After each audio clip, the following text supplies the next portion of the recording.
Hey,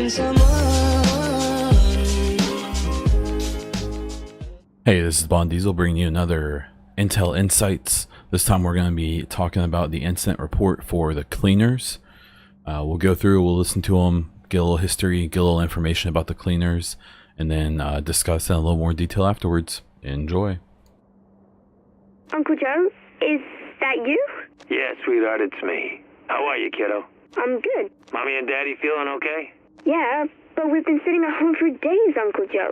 It's boring. I bet it is, kiddo. Hey, listen, I want to tell you something. You know how sometimes Uncle Joe is on the radio? Yeah?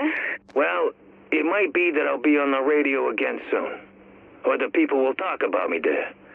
And they might say things that aren't true. Okay. Well, whatever they may say, I want you to know.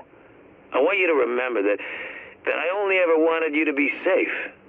Everything I'm doing, all the good and bad, is so you could be safe. Okay? Okay. That's my girl. Gotta go now. I love you. Sounds like we have an old timer on the line. Joseph Farrell. Hey, Joe, what's your take on the dollar flu? I think this really shows how vulnerable this country is. I mean, how stupid you have to be not to go to the hospital when you're sick as a dog. We got people going to work, to the supermarket, even to the goddamn movies, infecting thousands of other people out of pure ignorance. I'm telling you, this is gonna blow up big time. Just because most people are too damn stupid to realize what's going on. There's no one with the balls, not the government, not nobody, and the brains to do what's gotta be done to keep this from spreading. Sorry to cut you off there, Joe. Thanks as always for your thoughts. All right, guys, new set of assignments for you today. Martinez. Yes, sir. Take you guys over to the Hudson Yards and bring one of the tankers. Kaczynski found a shanty down there that might require some crowd control. Make sure they don't run. Rogan. Yeah? There's a residential building uptown for you in Hell's Kitchen. It's pretty big, so make sure to cover the exit so no one gets out. There's a truck ready for you as well, but don't go crazy. I don't want to hear you burn the whole block down or nothing, okay? You got it. The rest of you, stick to your patrol routes.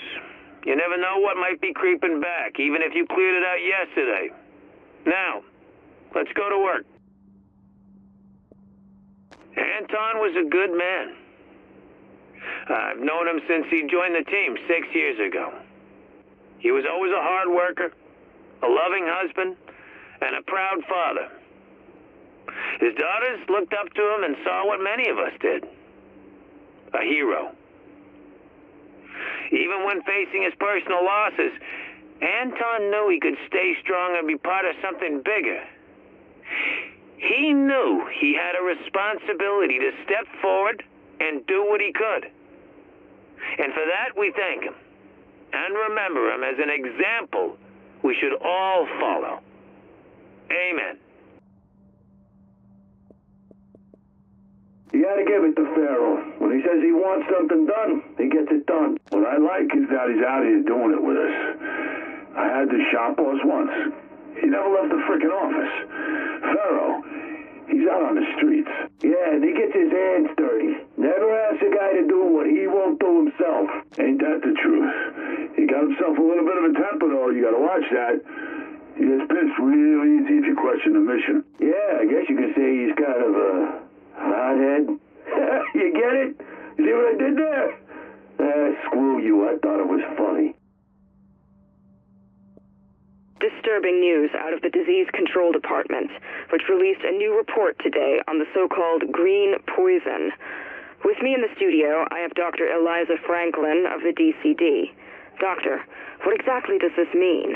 Well, the current infection rate is a lot more aggressive than we expected, and the incubation time a lot shorter. So all we've got is guesses. How many people getting sick are we talking here? Given current trends, we could be seeing a threefold increase by the end of the week. That much?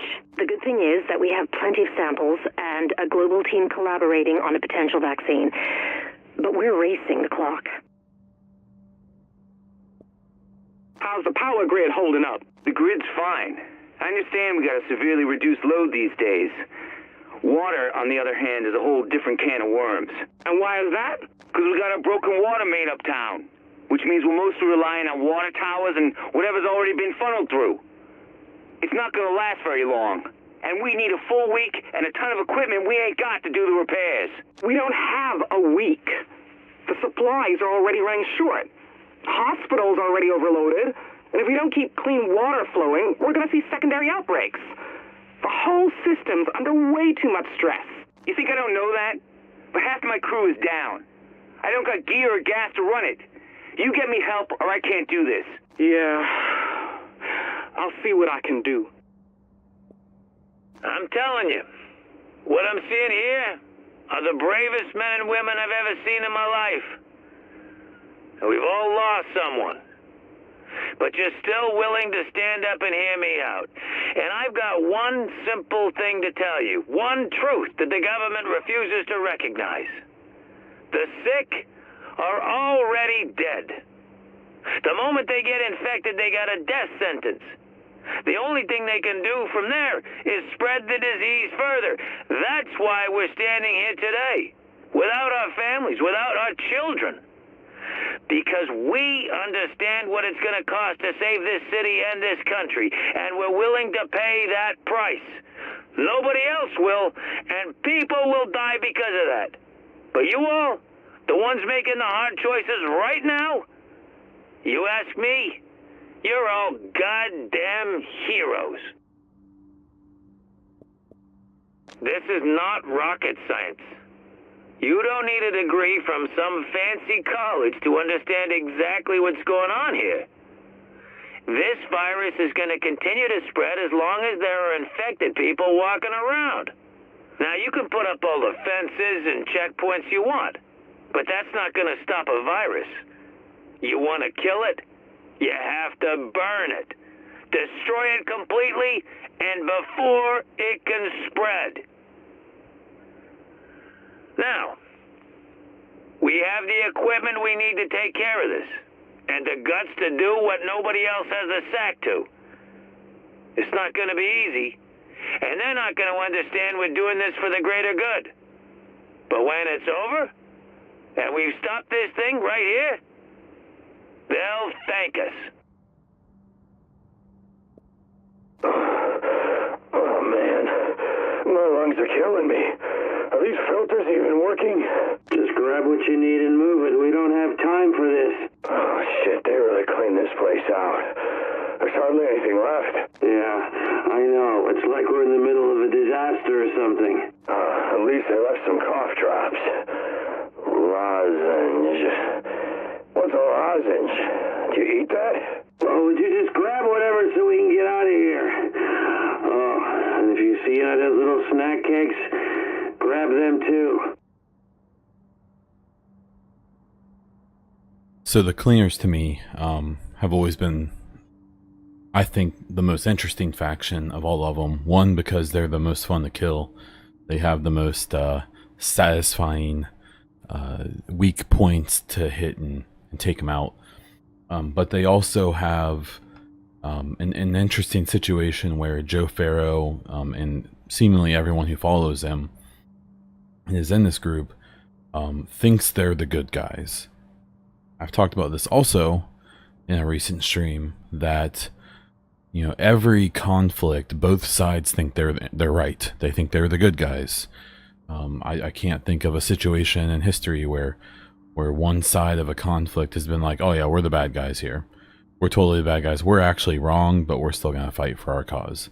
It doesn't happen. It's not how humans work.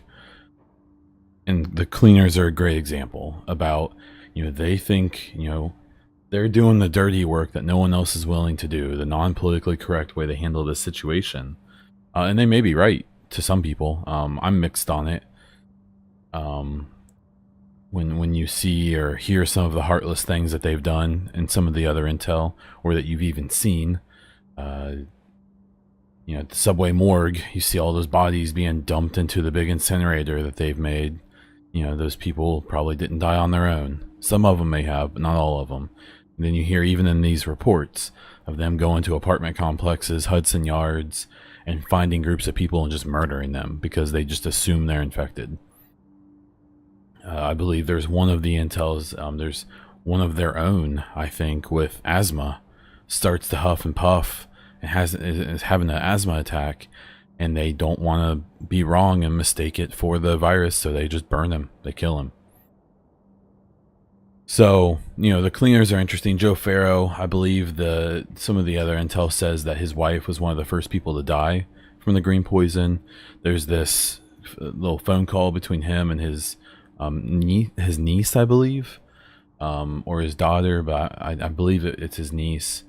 You know, he was a pretty well-known radio personality that would call in radio shows and rant and rave. You know, hearing him dole out those assignments is, you know, they were very clinical. The idea is that they were kind of non-emotional. Now you see the other side of that in the underground intel when the cleaner finds that family and lets them go. But yeah, you can tell that he's pretty well respected by some of the other people that follow him, that he's actually out in the streets doing stuff with them. He does this eulogy for one of the people in his group that passes away. He talks very kindly about the people who are following him and how they're heroes. This infrastructure has, I assume, either has nothing to do with the cleaners directly, or this engineer is someone who eventually became a cleaner, talking about how the water main break up in, you know, in another part of the city is going to cause the water in the entire city to not refill. Even these big giant cities, especially these old cities like New York City, don't have as many redundant systems as they probably should. So in this case, one water main break means the entire city goes without water. It's interesting. I really like the cleaners. I think they're the closest thing we have to a like kind of cult-ish faction. I suspect we get something similar in Division 2, but I don't expect the cleaners to be in Division 2. It just doesn't really make sense because Joe Farrow isn't everywhere.